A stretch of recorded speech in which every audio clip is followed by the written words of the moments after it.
The Cybermen return unannounced, a giant robot bearing down on a brand new Doctor, giant spiders preparing their breakfast, and a promise of fun to come after lots of death and mayhem. Welcome to another in our semi-regular series of Doctor Who cliffhangers and nail-biters. Each show's different. Each show is curated for the tastes and experiences and memories of the guest panellist. Everyone has a reason for reminiscing, experiencing, loving those cliffhanger moments. Today we have Paul from my neck of the woods, similar age, so it will be intriguing to see his choices and his reasons why. Remember, each guest picks their 3 favourites and offers up one that fell flat. So, good to see you, Paul. Likewise, Brendan, likewise. I always look forward to these. I just love watching cliffhangers. On the subject of cliffhangers, though, what to you makes a really strong, gripping cliffhanger? I think from an early age, the Doctor being imperiled quickly lost its luster. Not because I didn't care about his fate or anything like that, but I realised I'd be seeing him again the next week. Similarly with an assistant or a companion. So it's more the case of something being introduced, something frightening being introduced, perhaps. Excuse me, or just some phenomenon being encountered, something that we know is going to have an impinge on the planet Earth or wherever the Doctor and the companion are, something like that. Those are the ones that I tend to sort of respond to well.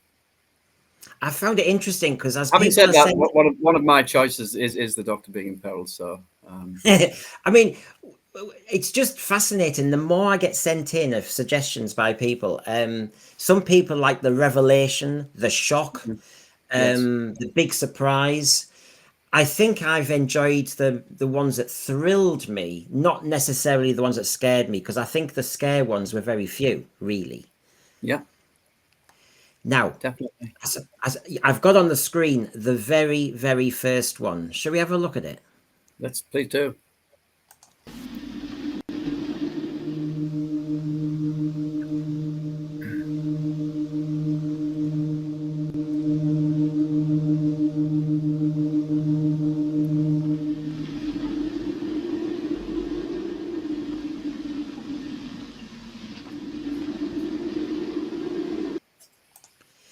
You see, there you go. I mean, It's just, exactly I what I mean, meant. It's it's just the a thrill, template, isn't it? isn't it? Well, it just sets up the whole template, doesn't it? I mean, there's actually no dialogue at all, is there? This is like, what the heck's happened here? It's minimalist as well. It's minimalist. It's you get an inkling of something, but nothing's. It's not a Dalek, for instance, coming out of the Thames, which is excellent. Don't get me wrong, but the intimation here of something is what, for me, I imagined back then. If I was able to watch it, that would have got me hooked for next time, definitely. And actually, I always think it's a simple cliffhanger, a strong one, but actually, you're in the TARDIS for the first time. You've never seen it dematerialize. You don't really know what its potential is. Right. You've followed the lives already of these 2 teachers, and now they're both concussed. Yeah. This Doctor looks cranky and he looks irritated in the shot I've just shown you. And then on top of that, you've got, where the hell are they? There's a lot to this actually, and I'm wrong to say it's a simple one. I think it's simple in its presentation, but because of the undercurrent to it that you've just alluded to, I think that makes it strong, and it is strong. It's a while since I've seen it actually, but it is. I can imagine watching it then. There's so much that you must have had to take in. I know that Doug was alive then and watched it, but Yeah. there must have been so much to take in. You must have still been processing so much before the week elapsed, and then to have this new thing be confronted by something new, I can only imagine what it must have been like. It was probably one of the most amazing 25 minutes of TV, to be Yeah. honest, because Yes. the TARDIS, the unearthly child acting strange at school, a mystery scrapyard, a takeoff, a strange man shadow. I mean, Yeah. whoa. Yeah. I mean, it delivers in spades, and it delivers the title as well, an unearthly child. Should we see it one more time before we go on to your first choice, Please shall we? do. Because Please do.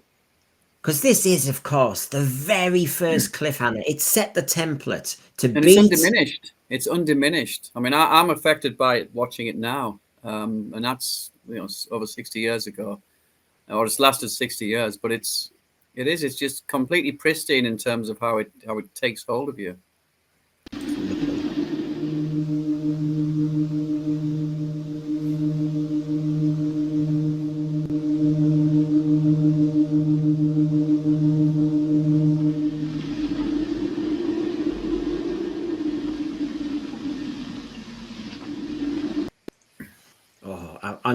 Honestly, to see the Cave of Skulls, I don't know. I suppose you were introduced to that, like me, Five Faces of Doctor Who. That's it, exactly. And I BBC remember, Two. Yeah, I mean, it was. Sometimes people talk about dysfunctional families, but actually, our family was starting to get disrupted by Doctor Who because BBC Two, nobody watched it in our house really, and I was like, I've got to go upstairs to tape it, yeah, audio tape it, and of course, so I'm separating from the family at tea time. I bet you did the same, did you? yeah, definitely. I certainly. It was a while. I think it was Peter Davison's that I started, or maybe Tom Baker's that I started taping things, and I needed that sort of that sanctum whilst I watched it. But for me, it was just I needed to go to that bolt hole. That I think Mum and Dad's bedroom had a spare TV, so I used to go Yeah. in there, and I just used to hate it if anybody came in because it just used to puncture that experience. Yeah, but it's happy memories because it harks back to that different time. There were no VCRs. There was obviously no digital format upon which we could watch things. So it's just everything was in the moment. And if there was some sort of, not even a cliffhanger necessarily, but if there was some sort of crescendo reached within the episode and anybody disturbed it, it lost its effect. And you wouldn't have been able to see it for another decade maybe until it was repeated on satellite or the videos started to come out. And of course, that cliffhanger was the accumulation of everything I've said, but a very long, surprisingly long dematerialization. And so we were watching that for the first time in the Five Faces of Doctor Who with our audio tape going, whoa, look at this. This is going on forever. It was a hell of an experience. Yes, yeah. And actually, therefore, the cliffhanger works. You don't need dialogue. You don't need explanation. Let the kids, let the viewer go.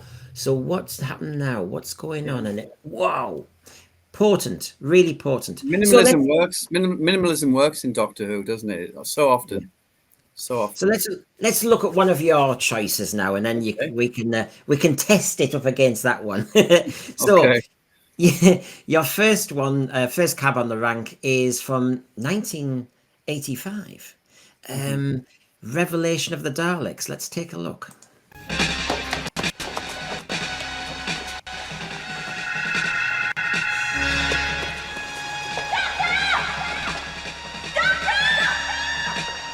I want everyone to clear this room immediately! It's too late. They've got away. Let's go.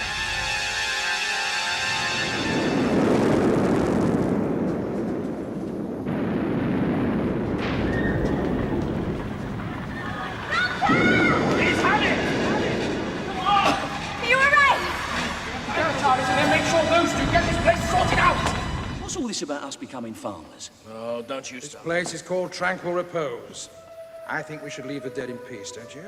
When we finished here, can we take a real holiday? I know somewhere that is truly tranquil. Panacea for the cares of mind. Can't we go somewhere fun? Fun? All right. I'll take you to... I really appreciate you indulging me with this because it does stray from the parameters a little bit. I do realize that, but it was because the entire series was being placed on a cliffhanger, and I can readily recall how I felt, the tumult, the sense of not having Doctor Who anymore. What would I do? It was such a big deal, wasn't it? It's a big deal now. Let's be honest. It's 57 now, and it's a big deal. But back then, when I was about 16 or 17, it was a huge deal because I had access to all of the Doctor Who paraphernalia, the books and things, but the TV show was the hub. It was the core. And the idea that there wouldn't be any new Doctor Who to watch, it was unthinkable. Well, on So, top of that, when you see this episode, this story, and by this stage, we'd watched the 6 o'clock news with Sue Lawley and Nick Witchell, and we'd been told that it was taken off. We'd all got the Sun newspaper or read about the Sun newspaper. I was at college, St. Mary's College in Middlesbrough, yeah. and at lunchtime, you go in the paper shop. I never bought the Sun, but on the front cover, Doctor Who axed. We all know the story. And so to get to revelation of the Daleks, you then thought, oh God, this is it. And then to do the actual tease of, all right, I'll take you to, and you go, oh, what the hell's it? You say, I'm not a fan who's in the know. I didn't know that there was actually a bit more dialogue there. I just thought it was just a tease. So enmeshed in I loved season 22. I really did. I loved it. And so enmeshed in it was I that I forgot that the show was going away. So that little tease, that little in-joke served as a reminder. And I had this this ambivalence of being overjoyed at having watched a great story, but then the reality setting in that it wouldn't be back at its normal, after its normal length of interregnum, it wouldn't be back. And it was quite sobering. I can still remember the uncertainty, the sort of disheartening feeling of it all. I'm sure many of us can. Well, the other daft thing is, I'm sure as you're watching this, a new type of Dalek, a Dalek civil war. Obviously, we weren't brought up on Evil of the Daleks, so this is like, whoa. We'd seen a bit of trouble with Resurrection, but to see all this going on, to see Davros again, to see a well-directed, well-written, pacey story, it looked like Doctor Who that was confident, to then have it ripped away. Definitely, yeah. It's you feel like it's arrived. You're on the threshold of a new kind of show, an exciting kind of show, and a show that's commensurate with you being a young adult. And then, as you say, it's snatched away. Now, obviously, we all know that it did come back, but we didn't know, did we, at that point? That's the point. That's the point of this being in many ways, a meta kind of cliffhanger. I know you like your meta, or you like alluding to meta things. This is possibly the meta of metas. And it's very easy in some cases, as I've said, to rekindle those feelings that you have about a particular time in the show or about a particular episode. This is one such. It was well directed. I loved that there was a moment when the floors drifted up and the model work looked great. It was just, I loved a lot of the actors in it. I always like Eleanor Bron. Oh, yeah, really absolutely lovely. And of course, the Doctor Who was just getting really a lot better with the effects. So of course, you had that screen that was kind of. Even Alexei Sale, I liked, because there was that polarity between excessive comedy and then the dark pathos that you got between Tassan Baker and Joe Bell, because that was unusual for me. I hadn't really seen that kind of dynamic in Doctor Who. It hadn't gone into a kind of unrequited love to such a depth, and it was compelling. It was compelling. I could have actually watched a story just based around those two, as strange as that may seem, but I found it very compelling at the time. When I came to rewatch it, we didn't have a video when this was first broadcast, so my next watching of this story was about 7 years later, I think, in '92. I used to live in London. I'd go to these comic fairs in Camden Town, and I'd get these bootleg videos of I think it's Australian television, because they used to have all the ABC logos when the commercials came in.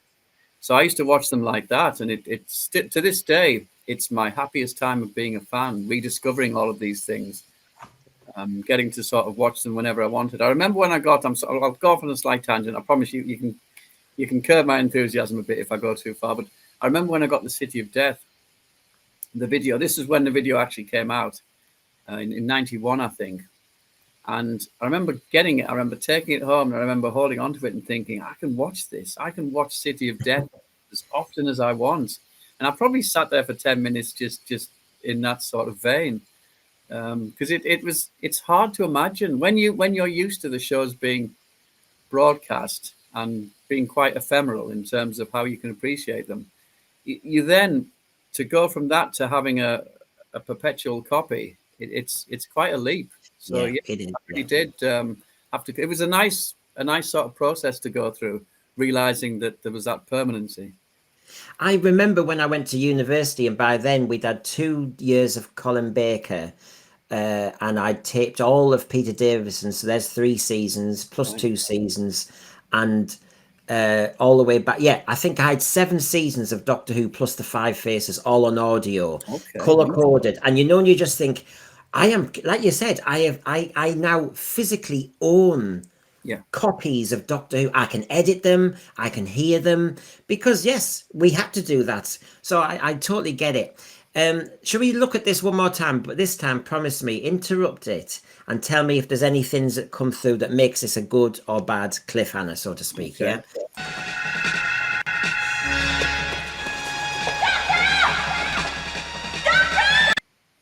Because, for example, one thing, Paul, is as I was editing this and I saw, Perry shouting Paul, shouting the Doctor, and when we've had all this fuss now about, whether you should have had the Billy Piper clickbait or whether you should have faded to black, with the series having the same choice issues, I think not seeing the Doctor at the end could have been absolutely mega. Can you imagine? Doctor, the thing blows up and we don't get that little ending where we say, oh, let's go to Blackpool. You might be right.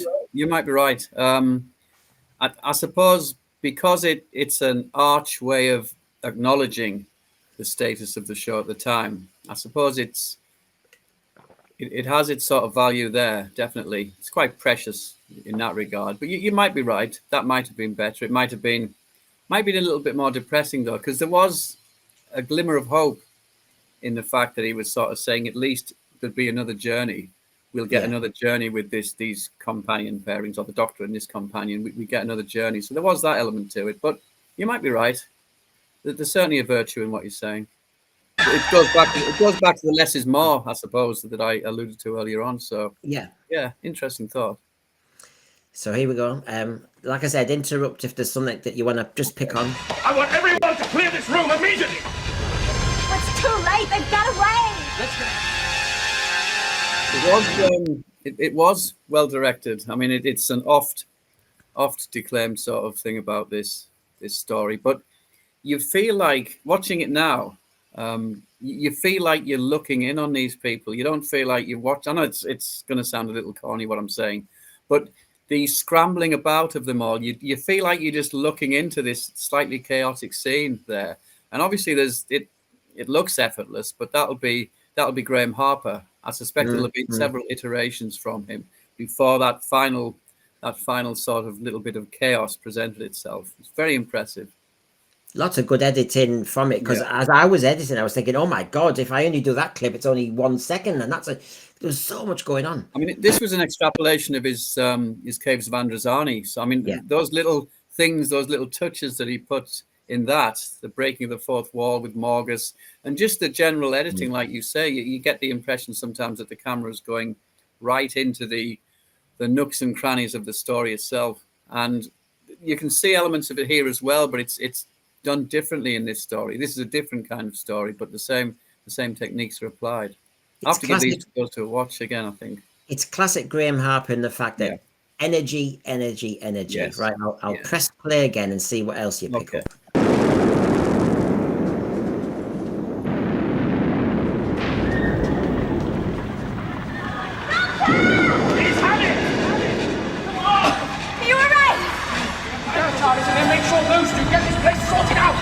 What's all this about us becoming farmers? Oh, don't you stop. This place is called Tranquil Repose.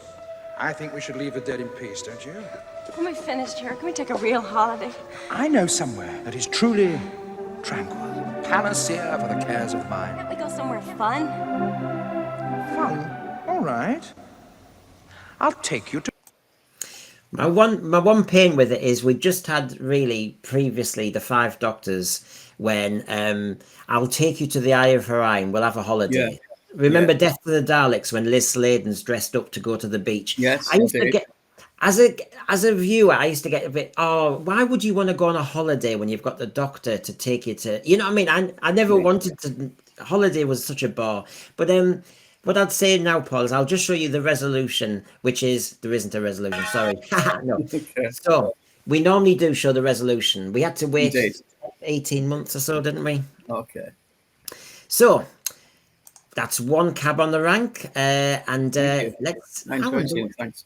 What's next? Now we are a similar age, so I find it fascinating because obviously we're a bit older for Revelation. So now we're going to go back much more into our childhood, and this one, of course, Robot. Here we go. Oh,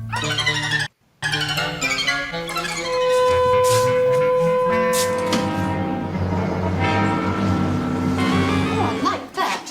What is it? Congratulations. About time, too. Thank you. Professor Kettlewell tells me that he has the robot hidden at his house. It is, of course, possible that this message is a trap. If it... Professor Kettlewell? Professor? You are the Doctor? You are the Doctor? Yes, yes, of course. You are an enemy of the human race. I do not wish to cause you unnecessary pain.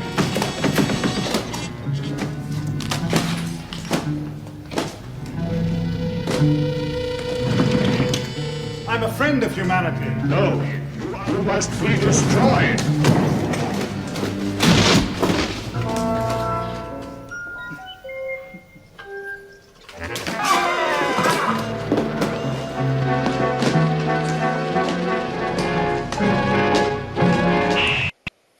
Whoa! Excellent, excellent. Just embraced against the stairs like that. It's, I mean, yeah, that's. I remember being affected by that. I remember the sensations that I went That's through. taking you. That's really taken you back, hasn't it? Oh yeah, yeah, definitely. I knew obviously John Pertwee had gone, and my mum had explained to me that he hadn't died. He was going to come back as another person. So I was in that way. I was sort of mollified, but when you're that age, things go out of your head, and you just forget. You sort of forget. I forgot about Doctor Who until it was on when I was really young. So we were in Stockton, just outside the Swallow, getting the bus back to Middlesbrough, and my mum just happened to mention casually, "Oh, you'll want to get back home because Doctor Who's on tonight. It's the new Doctor." And I can remember walking up the stairs on that bus and just full of expectation. And it's the thrill of it all. This is before the credits had even rolled, but it was just the idea, and it was the surprise. It's like getting any surprise, isn't it? You know, one minute you're doing something in your life, and it might be mundane, and it's happenstance, and then something happens that galvanizes you into expecting something wonderful, and that's what it was for me. I remember mounting the stairs on that bus, sitting down, and what I imagined was a big inane grin on my face, and then obviously getting back to watch that first episode and to get introduced to this unusual person that was just so different from the last one, because this was my first transition, as I'm sure it was yours as well. This was my first understanding of how a different physiognomy, different body can still be inhabited by all the things that made you love the Doctor. So I had to get used to all that. It was very easy with Tom Baker because there was an otherworldly quality about him. There still is. There always was. He was one of those actors who sort of he was the Doctor in a sense. You get those actors you get some actors who have to, and they do it very well. They have to contrive that otherness. But Tom Baker had it. He was eccentric. He was a kook, really, wasn't he? He was absolutely off the wall. So he was perfectly chosen. The significance of this is that this is the first time he's imperiled, the first time that you see him go through what you've seen John Pertwee go through. Even though, as I said before, they're going to come out of it all right. It's seeing how he behaves, and it's impressive, the almost nonchalant questioning of the robot. He's trying to reason with the robot. Obviously, he's dodging these sledgehammer blows, etc. But he's trying to reason with it. He's trying to apply logic to it, obviously in the knowledge that this is a machine ultimately. And amidst all of this, though, you still get the excitement. You still get the little balletic almost quality as he's sort of spinning around and the robot's moving towards him. So it's a great scene. It's a great cliffhanger, and you wonder how he's going to get out of it this time, even though you know that he will. There's always that sense of wonderment about how the solution will come.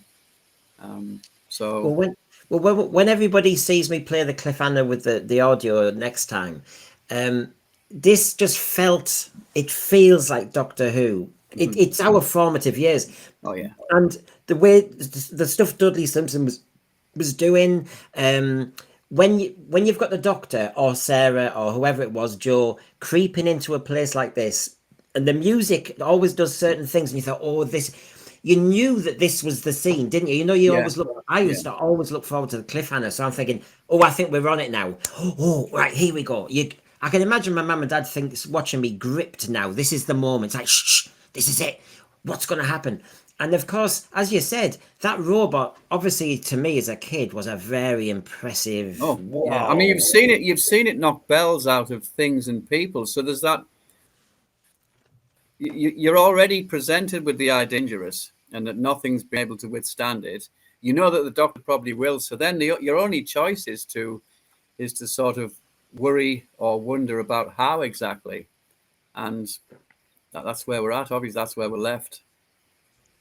I mean, we managed to get the doll a couple of years later. I mean, wow, that was on Christmas. I got Christmas Day. I got that, and I have to say, of all the things in that collection, that has been the giant robot is in pristine condition. It was well made, actually. Good for you. It's a good, but it's I've got hardly any of mine. To my lasting regret, I've got and my lasting shame. I've got hardly any of my sort of toys from then. You love played with them. This is the problem. You know, you weren't a collector when you were 5. You played with them, didn't you? This is exactly, yeah. But I think I remember willingly in each case saying, "Oh yeah, you can throw that out." And yeah, I do. I remember, and it'd be nice to have them because just purely and simply because of the community that's arisen online between us all. I know a lot of people sort of. Sometimes entire episodes can be just talking about this merchandise, this erstwhile merchandise. And it makes for fascinating viewing. It makes for sometimes quite tugs at the heartstrings. It definitely tugs at the heartstrings. I enjoy watching them. So I wish I had a few more. I really do. What's really weird when I was putting this together is you realise how much Liz Sladen's voice and her different intonations register with you at a very base level. And I think this is the classic embodiment of formative years. We were little kids, and Liz Sladen is your person that you follow through, just like Joe Grant was a little bit. Yeah. And of course, so you're used to her resonances. So when she's a bit deeper, like, oh, he's a stupid idiot, and she sounds stronger, then you can hear when it goes. And so Sarah Jane's voice really does kind of trigger so many emotions and experiences. Definitely. She was a humanizing interface because this Doctor was, as I said, otherworldly.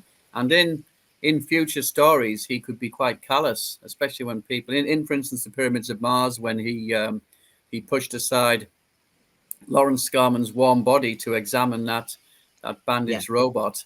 He was cruel and he was harsh in some ways, and he had a sense that the bigger picture was more important. So Sarah was a humanizing interface to try and assuage that in our own minds, because otherwise I remember being a little bit shocked when he pushed Lawrence's body aside. But then they had that little conversation later when Sarah was trying to sort of impress upon him that a human being had died, and then he was saying, well, 5 men have died actually, or something like that. So yeah, she was hugely important, and that variance in intonation was a big part of it. Did you I remember being quite soothed by Sarah Jane, actually. I mean that seriously. I remember being quite soothed by her. No, I think that was part of this is the magic of Doctor Who, that the companion, if they're written well and they acted well, the kids can almost hold their hand metaphorically, and it's kind of okay. The other thing I was going to say about this one is, it is undeniable. It wasn't just that you watched Doctor Who for 25 minutes and got your thrills as a little kid. You know, like me, you either had the Pink Panther show beforehand, and the excitement, your heart's starting to go if you're there in Pink Panther show, or the Basil Brush show. It was later, Jim will fix it, I know. But, you know, that kind of sequence. Saturday was a countdown for me, Brendan. I don't know if it was when I used to wake up on a Saturday, it was a countdown to Doctor Who. I might go down the town with mum and dad. I might get a toy or a book. It might be a Doctor Who toy or a Doctor Who book. But all of that paled in comparison to the fact that the impending 5:30 time slot was ever present, and it was Doctor Who time. And I know exactly what you mean. The sort of the run up to it. And it intensified, as you quite rightly say, it intensified with those recognizable forerunners, the Pink Panther. I think there was something called Pathfinder as well, if I remember rightly. Can you remember? That came before Doctor Who. Was it something called called Pathfinder? Was it an Indian type sort of thing, a serialization, dramatization? I do remember when Basil Brush saw that at the end they do a little story. Yeah. And Basil Brush always interrupted the story with jokes and cheek, and sometimes he was scared, and sometimes hurrying up Mr. Roy. Mr. Roy, yeah. And I used to find it really funny because I was, in a way, I loved Basil Brush, but I also wanted Basil Brush to be over. Yeah, it was absolutely amazing how this all geared up. And then normally it was the generation game afterwards. So basically, if you did get scared, or if you really did get so hyped up by Doctor Who, you then could just have some laughs. It was well put together this Saturday nights. Definitely. Okay, shall we enjoy this one? And this time you interrupt. It's your show. You interrupt anything that you want to add. Okay, thank you. I'm a friend of humanity. No, you must be destroyed. It's heavy duty, isn't it? I've watched Doctor Who knowing that it's a man in a tinfoil suit and things like that, and it hasn't mattered a damn to me because the story has always been good enough. There's two components. If one component doesn't quite do it, the wonderful narrative, the wonderful performances invariably will. And that's generally the case. Invasion of the Dinosaurs. I cared nothing for the fact that those dinosaurs weren't convincing. It was a superb story. And so I probably sort of, in the same way that in Frontier in Space, where they had that machine that made them see draconians and they made them see humans, I probably had something like that. I probably inflicted something like that on myself because I had no problem with those dinosaurs because of that excellent narrative. But here we've got this wonderful twofold presentation. We've got an excellent narrative, but this robust, chunky, definitely, undeniably metallic suit that you just believe is a robot. I didn't have to apply any kind of mental gymnastics to just think that this is a robot and it's menacing the Doctor or it's menacing a tank or some such. Excellent design. Possibly one of the best designs in the show. Possibly. It looks exactly like what it's meant to be. There's no cracks. There's no sort of paper thin aspect to it. It's just a robot, full on. Wonderful to see it again. Lots to see.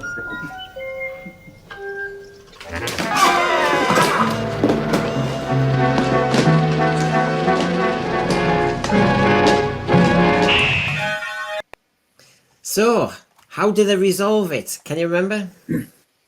I can remember, and I at the time, I think I was okay with it.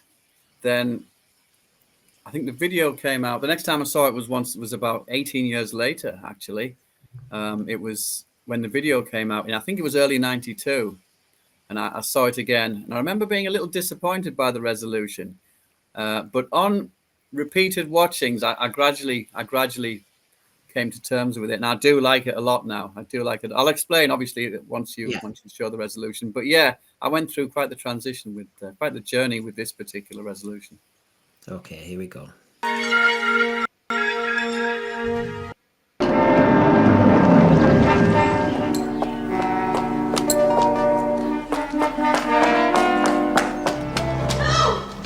you mustn't harm him. There you go. Of course, she had a relationship. Look at that. I mean, that's just the perspective as well. It looks like it's 10 feet. You know, it was described in the book as 10 feet tall or 8 feet, 9 feet tall or something like that. It looks like it there. It actually looks like it's several orders of magnitude bigger than those puny soldiers, which was, of course, the exact effect they wanted. Wonderful, wonderful. When Sarah came in and she was reasoning with the robot, I think when I watched it on that video release, I remember being disappointed because I wanted the Doctor to do something. I wanted him to use that Pertwee style ingenuity and confound the robot himself, maybe something out of his pocket or something in the room.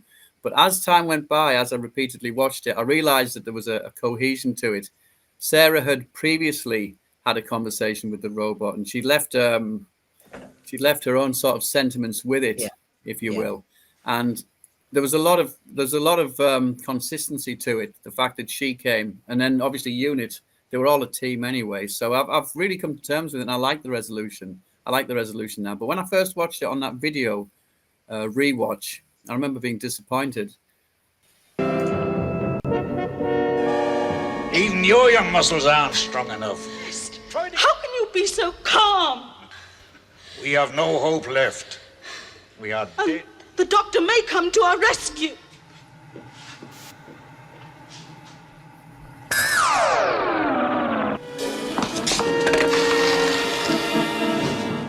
Well, what are you waiting for? Kill him! Kill him!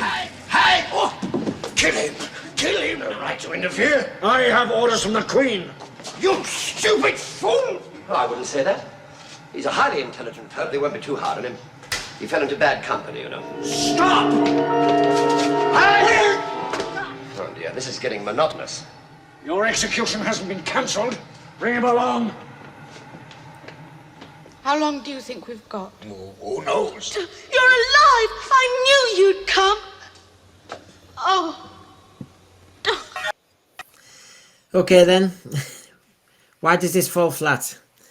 Because, firstly, nothing's really moved along. Nothing's tantalized. There's no thrill at all. And also, I like John Pertwee a lot. I do. And I'll just try and put some tempering sort of context to this, because I personally believe that his introductory story and his exit story, this story, I believe that they are the best two such of any Doctor, really. So I do love Planet of the Spiders. I do love it. But this cliffhanger, it was the way that he was completely unconcerned. Sarah expected to be rescued when she saw him, or she expected him to have something up his sleeve. He gave this sort of really almost mocking gesture like this to indicate that he was accompanied by some guards and that he was about to be imprisoned as well. And I just let the show down. Felt that, I mean, obviously Barry Letts, the director, they must have all been privy to this, and I just felt it wasn't in keeping with not only in keeping with the cliffhanger, but with the show itself. It was insipid, and as I say, it did nothing to move the story on. It didn't leave, even as a child, even as a 5-year-old, I think I was, 5 or 6-year-old, it left me with no kind of feeling of expectancy. I was indifferent, really. Obviously, I watched it the following week and I enjoyed it, and I picked up the baton from there, and it was fine. It as you know, it was a wonderful climax in the final episode. But yeah, this did not serve the function of a cliffhanger or even a good scene in a show that I'd already fallen in love with many times over. And I felt John Pertwee's performance was a large part of that. There was just a slightly mocking air to the way he just did that gesture. He seems a bit I mean, you see his face when obviously he's about to approach but I have to say, and I suppose it's what you're used to as well, isn't it? As a kid, I mean, you really trusted him, and you see him walk, and he's so confident. Yeah, his acting. I mean, because I was editing it again, you notice. Oh yeah, that's classic John Pertwee. I think we would recognise the Third Doctor's walking pattern because he walks, and when he gets near a door, he slides it, and it's like, and he has that manner, doesn't he? And it's just. But I suppose this is his regeneration story. They're in peril. She's now just in the kind of larder for the spiders. Yeah. And he's just kind of walking around, isn't he? I don't mind him being captured. Obviously, the Doctor has to be captured sometimes. He can't overcome multiple attackers and things like that. And he has to. It's important to drive the story forwards or to take it to a particular interesting point.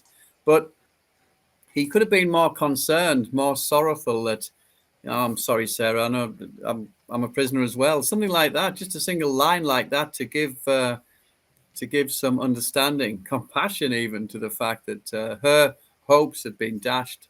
So yeah, I just hate this particular cliffhanger, without a doubt. And I'm including. It's my least favorite, and I'm including Dragonfire in that, which is. It's funny because when you wrote and said Planet of the Spiders, I thought I knew which one it was, because the one that. Right, okay, I can't manufacture that this one let me down. What I can say is the one that let me down, I think, was the one when we'd had the whole car chase sequence, the hovercraft sequence. Yeah. And when he caught up, looked and just disappeared. And it was like, I don't know. I like that. I did like that cliffhanger. I remember, I think it was Mark Gatiss on one of might have been the DVD extras, saying that chase didn't really achieve anything for anybody. It was literally just there for the sake of it, to showcase the helicopter and the Who mobile. And of course it was, but that's what you want. You don't need an abundance of rationale when you get dynamics like that to enjoy. So I didn't mind that one. I know what you mean, though. I do know what you mean. But compared to this one, I think that was streets ahead, the one that you're referring to. Compared to this one, it was just so much better. I know. I know why it's. I can see why it's a dud, because the moment when you almost feel deflated, like Sarah Jane, which is, it's the performance as well. It's the lack of regret. It's almost like a case of, look what I've done. I've got captured. Now I realize that's not the effect that we're going for, but if that's the effect that comes across, that's still their fault, isn't it? I think they dropped the ball several times over with that scene, to be honest. Rhythm wise and pattern wise, it didn't lead to a sting. It kind of flattened, it deflated. Whereas to see Sarah getting the spider on her back, or the spider episode 1 appear on that prayer mat. Yes. Whoa.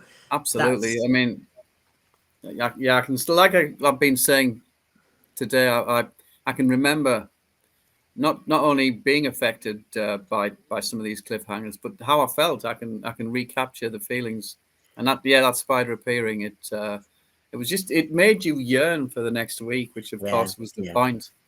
The week couldn't have gone fast enough, and that's what I mean when I say that sometimes always I'd wake up on a Saturday, and it would be an immediate countdown to Doctor Who. Whatever I was doing, whatever kids' parties I was going to, they would all pale in comparison to we were wishing our life away when we were 5. Of course. I mean, but no, I totally get. And I think we knew the countdown so well. That's what I mean. Yeah. And because we are a similar age, so that Planet of the Spiders, I can feel where I am roughly. I'm aware of.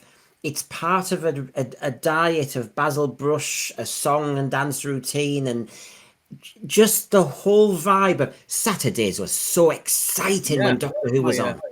And there was a lot of other good things on. I mean, it wasn't a case of I was sort of brushing through those other shows to get to Doctor Who. I enjoyed them. They were quality.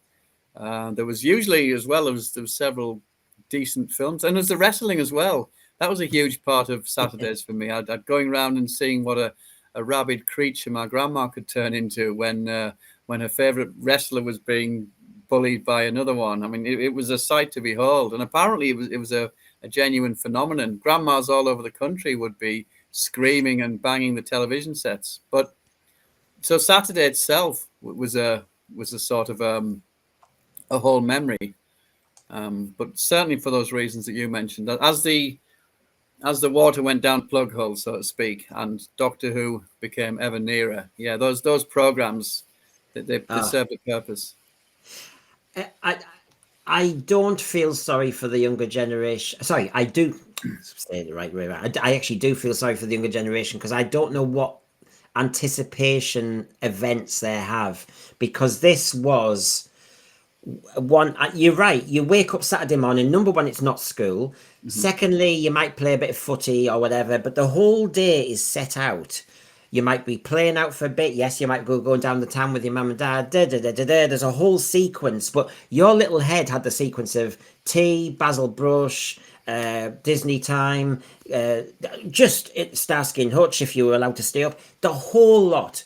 And when you hear John Pertwee's voice or Tom Baker's, and like I said, Liz Sladen's, it's doing more than just saying it's Sarah Jane, it's the Third Doctor. I can kind of remember what it was like to be then. It's so tangible. There's not too many shows that can do this. This for me, to be quite honest. Doctor Who, it might be the only one. Things like Blake 7, I suppose. Things like Blake 7, Tomorrow People, maybe. Yeah. So all of the sort of things that used to be around then. But Doctor Who, because of its ongoing nature, because it was just a behemoth in terms of what it offered and what it encompassed, and it had a past, a future, a present, that you just felt you were continuously enmeshed in it. You'd read a Target book, or you'd read the Doctor Who monster book. There was always a means by which, or play with a toy, or something like that. Yeah. There was always a means by which you could be in this world. You could be fixed, anchored into the Doctor Who world. So yeah, I don't think there's any other show that galvanizes me to remember as well as Doctor Who. So I will torture you one more time to see this, then we'll see the resolution that you didn't really want to see because it was so deflating. There you go. There we go. Even your young muscles aren't strong enough. How can you be so calm? We have no hope left. We are dead. The Doctor may come to our rescue.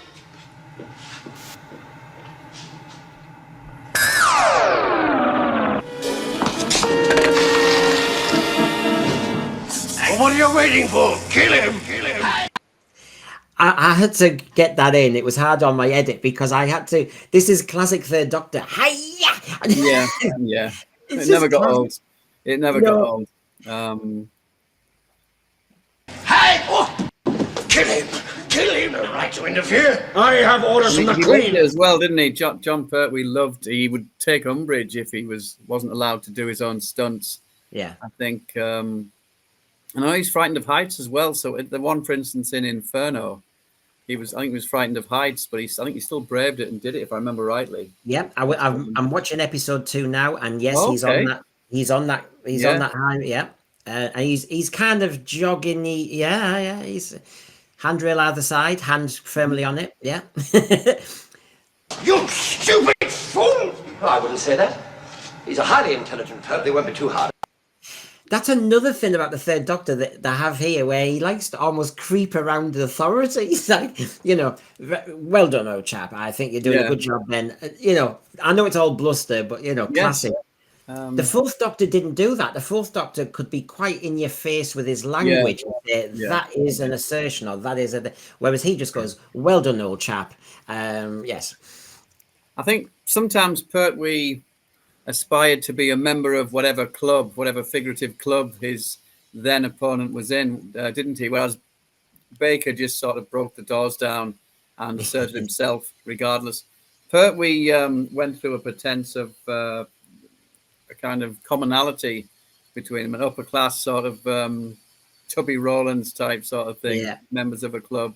But Baker just didn't see the need for that. Baker just wanted to establish his superiority and mock and just barge through. Quite an excellent contrast, really.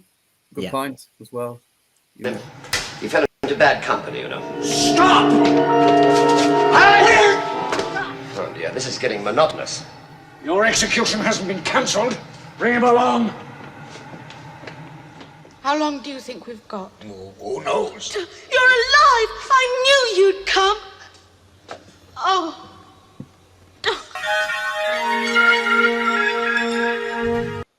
Be silent, Test. Your conspiracy has been discovered. The crystal is still on Earth. All praise to the Great One. It is not the first mistake the Queen has made. Then what of the attack on Earth? I shall... All praise to the Great One. Now I know what a fly feels like. What an absolutely fascinating experience. At least it had the decency to be as equally poor a resolution as it was a cliffhanger. I'll give them credit for that.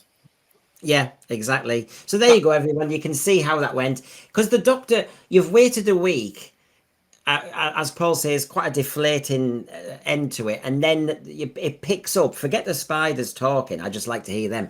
But the first time you see Sarah and him, he's going, this is a fascinating experience. And it's like it's quite dead, isn't it, really, in that respect? It was Roger Delgado's wife who did the voice for the spiders, which was a lovely... I think Barry Letts wanted to encompass as much as possible, because it was Pertwee's last story, as much as possible that had gone before, with as much sentimentality as possible. Hence Kevin Lindsay returning, and it was a wonderful. It was just a beautiful touch. It was from a time when the people were put first. What sort of made them a happy team. So shall we take a look at Earthshock Part 1? Her troops are dead, sir. How many hostiles were there? 2, sir. Let me know when you find anything. Anything we can do. Too many people have died for you to play the fool. Now where have you gone? Where have you hidden the bodies? What bodies? We didn't do it. We only just arrived. The rockfall. What? The bodies must be here. Where's it coming from? What's that? These belong to Dr. Khan, my assistant. Is this why you killed them? I know nothing about it. Open the hatch. I can't. I said open it.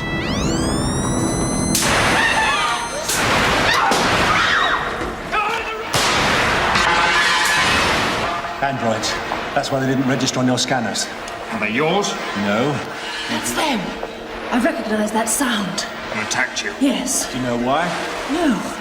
Whoever's controlling the androids thinks there is.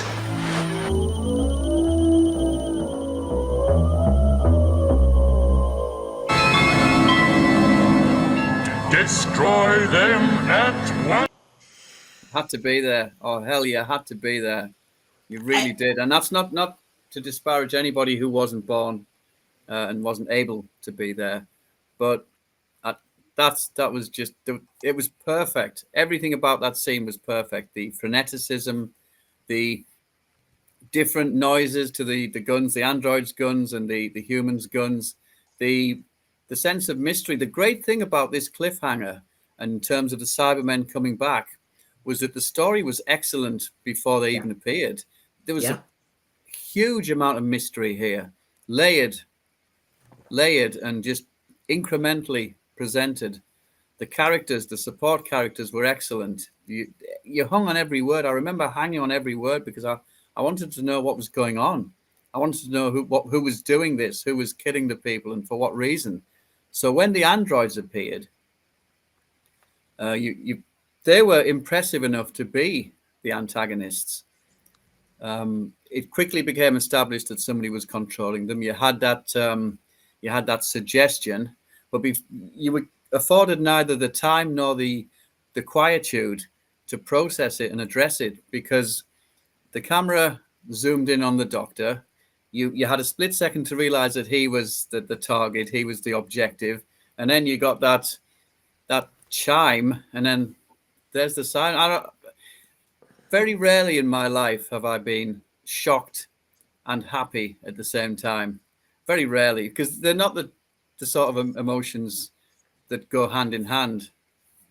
And this was one such, without a shadow of a doubt. I remember just sitting there open-mouthed and then just forgetting about the wonderful story with the androids that I wanted and realizing that the Cybermen had come back. The only Cyberman story I'd seen prior to this, and it must be the same for you as well, was Revenge, which I'd liked very much. But I was aware of them. I'd read all the books, and I knew how important they were. I knew how dangerous they were. I knew that they were a little bit more disquieting than the Daleks because they had that humanoid profile, and they derived from humans. They derived from a planet essentially identical to Earth. So all of that was significant. So to see them return unexpectedly to a secret so well kept, has never been achieved. I'm not doing this to spoil the discussion, but we ended this last series with what we've all suspected was some cynical clickbait. And if you really think John Nathan Turner, there had to be it's confidence. We are not going to tell anybody the Cybermen are coming back. We're just not going to. We're going to trick him. I mean, he betrayed possible potential headlines and attention. He decided it was better to give us the ultimate shock. Absolutely, a complete rebuke of what we have now. Shouldn't even be mentioned. This isn't. I'm having to go at you here. I'm just making a general statement. This shouldn't even be mentioned in the same sort of breath. He also, when Adric, obviously he knew that Adric was due to die in the final episode, which is itself a stupendous cliffhanger. I think he made sure that in the radio times for the subsequent story, Time Flight, because there was an appearance by Adric, a sort of a hallucination, I believe, wasn't it? I think he got him credited in the Radio Times. So anybody reading that Radio Times a week ahead, like you used to be able to do then, they would see Matthew Waterhouse's name and not have an inkling that he was due to be killed off. So he really did give an abundance of thought to just keeping secrets and making the fan experience as in the moment as possible, presenting that surprise to the fullest extent. And he deserves a lot of respect for that. I think the world of him. I think the world of him. I really do. And the fact that he wanted to leave, but they wouldn't let him leave, and that didn't affect his diligence, his sense of duty to the show. I think that speaks volumes about him. I really do. And of course, I concur with what you're saying, but the other thing is, there's something about Doctor Who, you know, people always say Base Under Siege, that sort of thing, but this is my ultimate favorite. It's born of Tomb of the Cybermen and stuff like that, archaeology. Doctor Who and some archaeological expedition. Ice Warriors, you know, it's that kind of thing that really gets my interest. I think being a kid, I kind of liked the Egyptology thing. I liked the Tutankhamun. So this kind of, as you've just been saying, why have these, you know, this expedition, why have these archaeologists been killed? Who are these androids or what are they? The suspense, the caves, everything was all there already, wasn't it? Beautifully shot. And once again, there was no issue of not being convinced. There was no issue that you were in some quarry in Wales or some such. You were just wherever they said you were. So compelling was the story. You just hung on every word. And that's that phrase before, but I did. I remember when when episode 1 was broadcast, I just hung on. I wanted to know what was going on. And they were convincing me readily that they were where they said they were. There was no need for me to impose any kind of filter on bad production values or anything like that, which I wouldn't have minded because it's Doctor Who and we tend not to. But there was no need. Perfectly selected locations. And this was Eric Saywood, wasn't it? Yeah. And he did bring something. He did bring something to Doctor Who. I think it came to full prominence in Colin. I think I mentioned this the other day in Colin Baker's era, but certainly the solidity of what he intended was on display here. You've got tension at so many levels. I mean, we started with Unearthly Child, but here you've got the Doctor's not trusted, and that military leader is really in. He's got it in for the Doctor. Absolutely. Talk about toxic masculinity. They're clashing of heads here. Yeah, because he's seen members of his squadron or his expedition or the people to whom he's sworn protection. He's seen their numbers dwindle, and the Doctor's. I'm not sure he was being flippant there, but anything less than a kind of militaristic exactitude wasn't going to do for that guy, was it? And I think that's why he wasn't happy with the Doctor. The Doctor was just, in a sense, just asking questions, wasn't he? But that he had no time for it. I don't. But of course, the other thing is, so you've got all the tension, the caves, everything building up, and as me and Paul are obviously agreeing that we were happy with that. We thought that's great as a story. Yes. But I did love the way, you know, when you saw the green mush on the floor, and you thought, oh, it turns you into nothing. Smoking, and like acrid sort of the little name badge. Yeah, that was chilling. I mean, There was a human being once underneath that. I remember thinking. I'm thinking it now. There was a human being once underneath that, and it. The other thing was well it played on so many levels. This is sci-fi. It's a thrill. It's an adventure. There's an expedition. There's missing people. It's murder mystery. It's lots of things. But the other thing was, it's like a ghost story. I love that ghosting idea that there's two people near you. It's very like Aliens, isn't it? You know, in Aliens, the movie, when they were. But this came first. That's what I was going to mention. That I'm glad you mentioned Aliens. This was this foreshadowed that excellent tension that you got in that second Aliens film. It's the Aliens. But this was done first. This was Doctor Who. Doctor Who was sort of again leading the charge for how to embody these kinds of emotions and reactions and just general enjoyment. I mean, even before I show the full cliffhanger again, this moment we were sat there with our little audio tapes, but as you say, I wish I could truly replicate that moment, because the excitement when I ran downstairs must have been something to savor, because it's just too much. So here we go, and that chime, like you said, it just brilliant cut. Here we go. Recognize that sound. They attacked you? Yes. Do you know why? No. Whoever's controlling the androids thinks there is.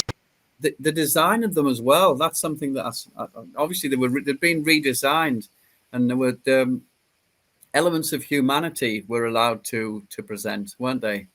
I think you could see the chin and stuff, but I didn't see that as a flaw or anything. I just saw that as an acknowledgement that these pitiful creatures were once human, once like us.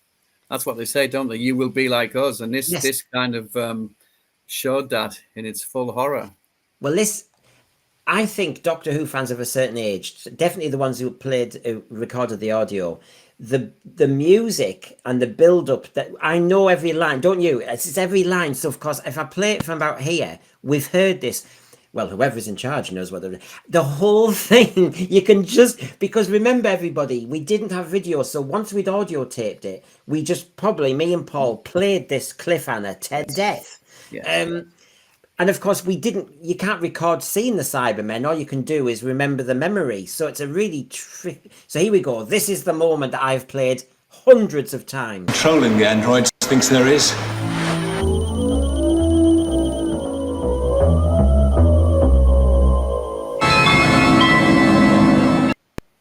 I mean, it works now. It's an utter unalloyed pleasure just sitting here watching it on just a reduced sort of screen. It takes nothing away from it. It's just I'm glad, and I'm happy to just be watching it. It's nice to talk about it. It's possibly my favorite sequence. Not so much cliffhanger, obviously it is as well, but just that sequence from the moment the androids appear to when the Doctor says whoever's controlling the androids thinks there is. That's when the expectancy had set in. That's when you start thinking. But like I said, you're not given time. You're not given that moment. There's too much freneticism, and it's a wonderfully directed scene in the same way that you mentioned that chaotic scene in Revelation of the Daleks was, because you're not given time, and that's the intention.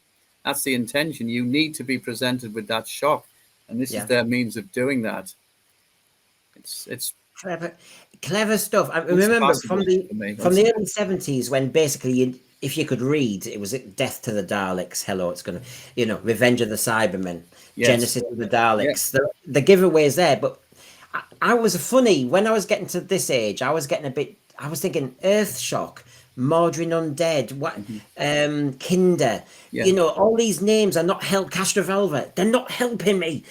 Now, Earthshock works because there's no hint of the return of the Cybermen. Nothing like that. And it's irrelevant. It's relevant though, isn't it? An Earthshock does take place, so it's not like it's some flimsy quasi allusion to what's going to happen. It really does. It really does explain what's going to happen, but it just doesn't pertain to Cybermen. I do wish I'm not any sort of expert on commerce, and I'm sure there's reasons why when they released the Earthshock video, they had to put pictures of the Cybermen on it, and I suppose, make it clear that the Cybermen were going to be in it. But I wish they hadn't, because then people who were maybe getting into Doctor Who via those videos could have maybe experienced, at least to a smaller extent, what we did in real time in broadcast context. Because I remember I got the video and I was happy to get it, and it was much watched, I can tell you. But I remember seeing the Cybermen depicted on it all too readily, and I think they might have missed a trick there. They might have. Well, all we can do now is just show it in its entirety, the cliffhanger, then the resolution, and then we'll be out the other side. But here we go. Sergeant Mitchell and her troops are dead, sir. How many hostiles were there? 2, sir. Let me know when you find anything. Anything we can do. Too many people have died for you to play the fool. Now where have you gone? Where have you hidden the bodies? What bodies? We didn't do it! We only just arrived. The rock fall! What? The bodies must be here! Where's it coming from? What's that?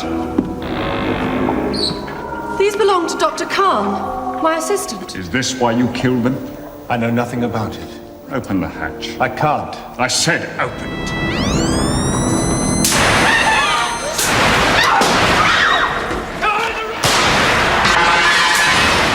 Androids. That's why they didn't register on your scanners. Are they yours? No. That's them. I recognize that sound. Who attacked you? Yes. Do you know why? No. Whoever's controlling the androids thinks there is.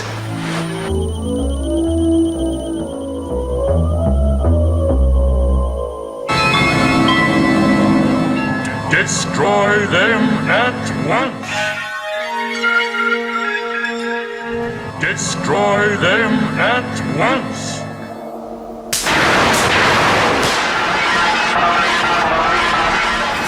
Yes, they will, but you must concentrate your fire. Now that's the dramatic equivalent of a balance being brought forward, because the Doctor doesn't know that the Cybermen are a part of this. We are given this. We're put in this ironic position where we know something that the Doctor doesn't. And as you know, in the performance arts and literature, that's a powerful thing.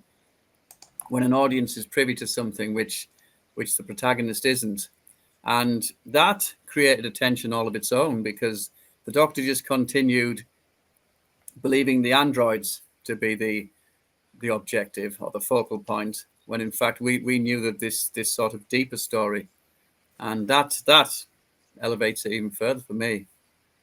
Yeah, no, it's true, because it means that episode 1 has given you an amazing shock, but then you've got episode 2 or 3 to look out for the moment the Doctor finds out and confronts the Cybermen. So yeah, it builds it up nicely. It tailors it through. Well, there you go. That was, hopefully you enjoyed that memory lane for your Very much favorite. so. Thank you. Very much so. I appreciate you asking. The best cliffhangers, the Paul version. Thank you very much, Paul. No, not at all. Thank you. All the best, Brian. Cheers.